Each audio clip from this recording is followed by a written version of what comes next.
ചിഞ്ചു റാണി ഈ വിഷയത്തിൽ കുറ്റപ്പെടുത്തേണ്ടതുണ്ടോ? ആ കുട്ടി അനുസരണയില്ലാതെ കയറിയത് കൊണ്ടാണ് അങ്ങനെ സംഭവിച്ചത്. ചിഞ്ചു റാണി പറഞ്ഞതിനകത്ത് എന്താണ് തെറ്റ്? KCB ഉദ്യോഗസ്ഥർക്കെതിരെ കേസെടുക്കണ്ടേ? ഒരു ജീവന്റെ വിലയ്ക്ക് 3 ലക്ഷം രൂപ മാത്രമേ ഉള്ളൂ. 3 ലക്ഷം രൂപ വലിയൊരു എമൗണ്ട് തന്നെയാണ് സർക്കാരിനെ സംബന്ധിച്ച്.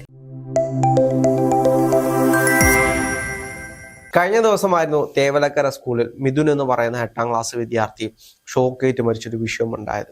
അതുമായി ബന്ധപ്പെട്ട് ഇപ്പോൾ സോഷ്യൽ മീഡിയയിൽ ഏറ്റവും കൂടുതലും ചീത്തവിളി കേൾക്കുന്നത് ചിഞ്ചു റാണിക്കാണെന്ന് വേണമെങ്കിൽ നമുക്ക് പറയാം.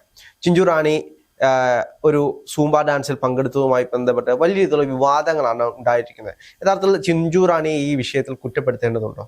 ചിഞ്ചു റാണി എന്ന് പറഞ്ഞ ഒരു മന്ത്രി ഈ ഒരു CPI നടത്തിയ ഒരു പരിപാടിയിൽ പങ്കെടുക്കുകയും എറണാകുളത്ത് വെച്ചിട്ട് അവിടെ ഒരു പ്രസ്താവന നടത്തിയിരുന്നു ഈ ഒരു മരണത്തെക്കുറിച്ച്. കേരളത്തിലുള്ള എല്ലാവരും തന്നെ വളരെയധികം വേദനയോടെയാണ് ഈ ഒരു മരണ വാർത്ത കേട്ടത്.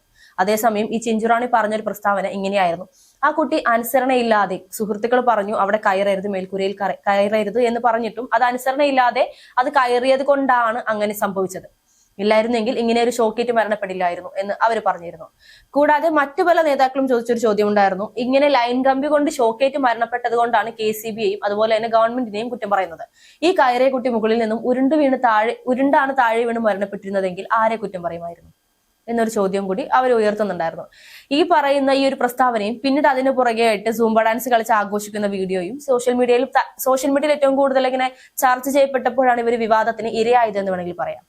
ഈ പറയുന്ന ചിഞ്ചു റാണി ഇപ്പൊ നമുക്ക് എല്ലാവർക്കും അറിയാം, ഈ പറയുന്ന കുഞ്ഞ് മരണപ്പെട്ടിട്ട് അധികം സമയമായിട്ടില്ലാത്ത, അല്ലെങ്കിൽ 1-2 ദിവസം മാത്രമേ ആയിട്ടുള്ളൂ. ഈ ഒരു സാഹചര്യത്തിൽ ഇങ്ങനെ ഒരു മോശമായ ഒരു പ്രസ്താവന നടത്തുമ്പോൾ മനസാക്ഷി ഇല്ലാത്ത മന്ത്രിമാർ എന്ന് നമുക്ക് ഈ കേരളത്തെ ഭരിക്കുന്ന മന്ത്രിമാരെ വിളിക്കും. പക്ഷെ അവർ പറഞ്ഞതിനകത്ത്, ചിഞ്ചു റാണി പറഞ്ഞതിനകത്ത് എന്താണ് തെറ്റ്? കാരണം ആ കുട്ടി സുഹൃത്തുക്കൾ പറയുന്നത് കേൾക്കാതെ അവിടെ കയറിയതുകൊണ്ടല്ലേ ഈ ഒരു വിഷയം ഉണ്ടായത്. ഈ KCB അല്ലെങ്കിൽ ഈ ഒരു ലൈൻ കമ്പി പോകുമ്പോൾ സ്വാഭാവികമായിട്ടും ഒരു സ്കൂൾ എന്ന് പറയുമ്പോൾ അതിനാവശ്യമായ കുറച്ച് സുരക്ഷാ സജ്ജീകരണങ്ങളുണ്ട്. പ്രത്യേകിച്ച് CPM ഭരിക്കുന്ന ആ ഒരു സ്കൂളാണത്. സ്വാഭാവികമായിട്ടും സർക്കാർ ഇപ്പൊ എന്തു തൊട്ടാലും തലവേദനയാവുന്ന ഒരു സാഹചര്യത്തിൽ സ്കൂളുകൾ, ആശുപത്രികളൊക്കെ കുറച്ചുകൂടി മെച്ചപ്പെട്ട രീതിയിലേക്ക് അവർക്ക് നോക്കാമായിരുന്നു എന്നുള്ളതിന്റെ ഒരു ഉദാഹരണമാണ് ഈ സ്കൂള്. ഇപ്പൊ നമ്മൾ പഠിക്കുന്ന സാഹചര്യം, നമ്മൾ പഠിച്ചിരുന്ന ഒരു സമയത്താണെങ്കിലും ഇപ്പോഴുള്ള കുട്ടികളാണെങ്കിലും 8ാം ക്ലാസ്സിൽ പഠിക്കുന്ന കുട്ടി എന്നൊക്കെ പറയുമ്പോൾ നമുക്കറിയാം അവർ എത്രത്തോളം ചിന്തിക്കും ഭാവിയിലേക്ക് എന്നുള്ളത്. ആ കുട്ടിയുടെ ചെരുപ്പ് അവിടെ പോയി, ആ കുട്ടി അതെടുക്കാനായിട്ട് മേൽക്കൂരയുടെ മുകളിൽ കയറി. നമ്മളാണെങ്കിലും ഇത് തന്നെ ചെയ്യും. നമ്മൾ പഠിച്ചിരുന്ന സമയത്ത്, പ്രത്യേകിച്ച് ഞാനൊക്കെ പഠിച്ചത് ഗവൺമെന്റ് സ്കൂളിലാണ്. ആ സ്കൂളിലും ഇതുപോലെ തന്നെ ഞങ്ങളിൽ പലരും അത് ചെയ്തിട്ടുള്ളവർ തന്നെയാണ്. മേൽക്കൂരയുടെ മുകളിൽ കയറാൻ ചെരുപ്പില്ലാതെ വീട്ടിൽ ചെന്ന് കഴിഞ്ഞാൽ അച്ഛന് എങ്ങനെ പെരുമാറും? ഈ കുട്ടിക്ക് എത്രത്തോളം ഇഷ്ടപ്പെട്ട ഒരു ചെരുപ്പായിരുന്നു. അതില്ലാതെ വീട്ടിലേക്ക് പോകാൻ കഴിയാത്തത് കൊണ്ടാണ് ആ കുട്ടി അതിന് മുകളിൽ കയറി ചെരുപ്പെടുക്കാം എന്നുള്ള രീതിയിലേക്ക് എത്തുന്നത്. അല്ല, കഴിഞ്ഞ ദിവസങ്ങളിൽ മാധ്യമങ്ങളെല്ലാം അവരുടെ വീടും അവരുടെ ബാക്ക്ഗ്രൗണ്ടും കാര്യങ്ങളും എല്ലാം ചിത്രീകരിച്ചിരുന്നു. അപ്പൊ നമുക്ക് അതിൽ നിന്നും മനസ്സിലാവും അവൻ എത്രത്തോളം കഷ്ടപ്പെട്ടാണ് ആ ചെരുപ്പ് കൊടുത്തിട്ടുള്ളത്, അല്ലെങ്കിൽ ആ ഒരു ചെരുപ്പ് വാങ്ങിച്ചു കൊടുത്തില്ല. അപ്പൊ അത് നഷ്ടപ്പെടുമ്പോൾ ഉണ്ടാകുന്ന ഒരു വേദനയാവാം, അല്ലെങ്കിൽ അതുമായി വീട്ടിൽ ചെല്ലുമ്പോൾ ഉണ്ടാകാൻ പോകുന്ന പ്രശ്നങ്ങൾ ഓർത്തിട്ടാവാം അവൻ അതിന്റെ ചാടിക്കേറിയത്. പക്ഷെ ചാടിക്കേറാൻ ഒരു 8ാം ക്ലാസ്സുകാരന് ചാടിക്കേറാൻ തരത്തിലുള്ള രീതിയിൽ അത് പണി കഴിപ്പിച്ചുകൊണ്ടല്ല ആ ഒരു വിഷയം ഉണ്ടാക്കിയിട്ടുള്ളൂ.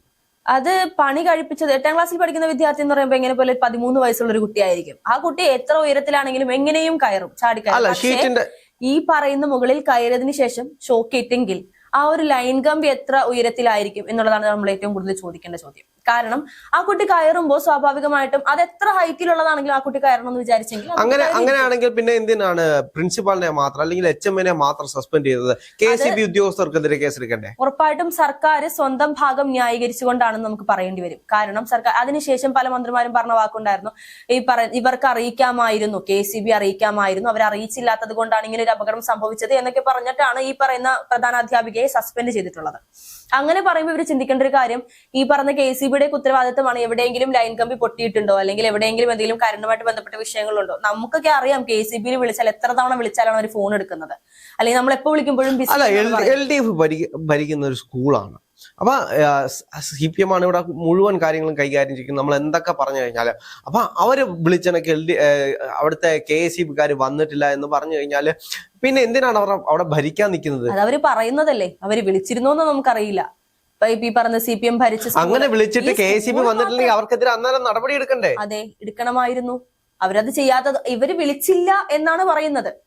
ഈ സ്കൂളുകാർ KCB അറിയിക്കാഞ്ഞത് കൊണ്ടാണ് ഇങ്ങനെ ഒരു അപകടം സംഭവിച്ചത് എന്നാണ് ഇപ്പോൾ സർക്കാരിന്റെ ഭാഗത്തു നിന്ന് വരുന്ന ന്യായീകരണം. കൂടാതെ എന്തോ വലിയ മഹാകാര്യം ചെയ്തതുപോലെയാണ് 3 ലക്ഷം രൂപ ധനസഹായം നൽകുകയും, കൂടാതെ ഈ പറഞ്ഞ മരണപ്പെട്ട മിഥുന്റെ സഹോദരന് +2 വരെ പഠിക്കാനുള്ള സൗജന്യ വിദ്യാഭ്യാസം. ഒരു ജീവന്റെ വിലയ്ക്ക് 3 ലക്ഷം രൂപ മാത്രമേ ഉള്ളൂ.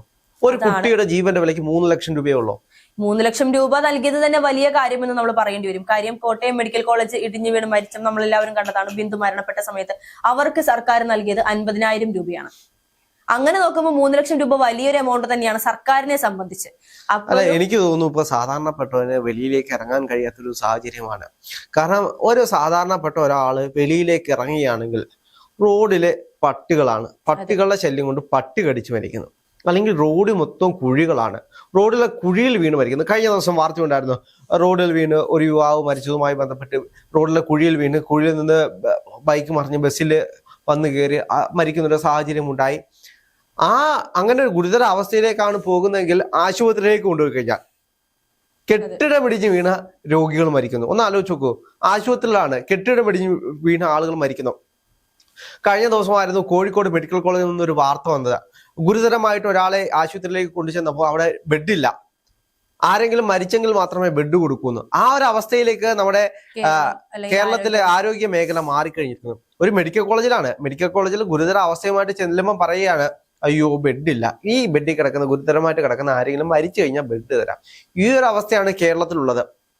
എവിടേക്ക് പോയി കഴിഞ്ഞാലും മരണം പതിയിരിക്കുന്ന ആളുകളായിട്ട്, അല്ലെങ്കിൽ ഈ സംവിധാനങ്ങൾ കൊണ്ട് മരണപ്പെടുന്ന ആളുകളുടെ എണ്ണം ദിനം പ്രതി കൂടിക്കൊണ്ടിരിക്കുകയാണ്. പറയുന്ന ഈ മുഖ്യമന്ത്രിയും അതുപോലെ ഗവർണറൊക്കെ പറയുന്ന നമ്പർ 1 കേരളത്തിലെ സാധാരണ ജനങ്ങൾക്ക് ജീവന് തീരെ ഉറപ്പില്ലാത്തൊരു അവസ്ഥയിലേക്കാണ് പോയിക്കൊണ്ടിരിക്കുന്നത്. അതുകൊണ്ടാണ് പഠിക്കാൻ വിട്ട ഷോക്ക് ഏറ്റു മരിക്കുന്നത്.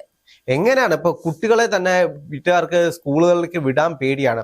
സ്കൂളിൽ നിന്ന് കുട്ടികളെ വീട്ടിലേക്ക് വിടുമ്പോഴായിരിക്കും പട്ടി കടിച്ച് എത്ര കുട്ടികളാണ് കഴിഞ്ഞ ദിവസങ്ങളിൽ നമ്മൾ വാർത്ത 1.5 വയസ്സ് 2 വയസ്സുള്ള കുട്ടികൾക്ക് വീടിന്റെ മുമ്പിൽ നിന്നാണ് അല്ലെങ്കിൽ ഗേറ്റിന് പുറത്തിറങ്ങിയാൽ പട്ടി കടിച്ചു കൊണ്ടുപോകുന്ന അവസ്ഥയ്ക്ക് നമ്മൾ കാണുന്നുണ്ട്. അപ്പോഴും ഈ പട്ടികൾക്കെതിരെ ആരെങ്കിലും കൈ ഉയർത്തിയാൽ അല്ലെങ്കിൽ വായു ഉയർത്തിയാൽ അല്ലെങ്കിൽ ആ പട്ടികളെ പിടിച്ചുകൊണ്ടു പോകാനായിട്ട് ആരെങ്കിലും ശ്രമിച്ചാൽ അപ്പോൾ ആ വ്യക്തിക്കെതിരെ കേസ് വരും. ഈ പറയുന്ന മനുഷ്യജീവന് എത്രത്തോളം വിലയാണ് കേരള സർക്കാർ നൽകുന്നുള്ളൂ. അത് മാത്രമല്ല, ഈ ആളെ കൊണ്ട് നമ്മൾ ഏത് ആശുപത്രിയിൽ പോകും, ഏത് ആശുപത്രിയിലാണ് മരുന്നുള്ളത്? പട്ടി കടിച്ച് പേവിഷ ബാധയ്ക്ക് എവിടേക്ക് പോകും? മെഡിക്കൽ കോളേജിൽ പോയാൽ പോലും അവിടെ നിന്നും പറഞ്ഞു വിടുന്ന ഒരു അവസ്ഥയിലേക്ക് നമ്മുടെ നാട് പൊയ്ക്കൊണ്ടിരിക്കുകയാണ്. ഒരു ജില്ലാ ആശുപത്രിയിൽ മരുന്നില്ല, ഒരു താലൂക്ക് ആശുപത്രിയിൽ മരുന്നില്ല, മെഡിക്കൽ കോളേജിൽ പോകണം, എത്ര ദൂരം പോകണം? മെഡിക്കൽ കോളേജിൽ ചെന്ന് കഴിഞ്ഞാൽ അവിടെ ബെഡില്ല, മറ്റു കാര്യങ്ങളില്ല, ഒന്നുമില്ല, അടിസ്ഥാന സൗകര്യങ്ങൾ ഒന്നുമില്ല എന്ന് വേണമെങ്കിൽ നമുക്ക് പറയാൻ സാധിക്കും.